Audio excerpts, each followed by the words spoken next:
Sana maging isang inspirasyon ako na kahit hindi nakapag-aral, isang stuntman, isang extra, anak na bandera, na naabot ko itong ganito. Huwag silang matakot. Kasi ako puro takot ang inabot ko dito eh. Kasi parang wala akong tiwala sa sarili ko.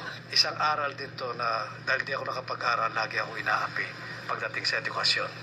Kaya pag ako nag-i-speech, lagi sinasabi ko sa kanila, pasalamatan mo ang inyong mga magulang dahil pinaaral kayo. Ako gusto ko mag-aral, hindi ako kaya paaralin ng magulang ko. Nagdalawa kami magkapatid, siya muna pinaaral ko. Ako namasukan ako para paaralin ko yung nakakatandang kapatid ko. Pinatapos ko muna. Kaya natigil ako sa pag-aaral. Palakpakan natin ang yung mga magulang na nagpapaaral sa inyo. At huwag niyong pababayaan na sisikat ang araw at lulubog sa maghapon na wala kayong nalaman. Abangan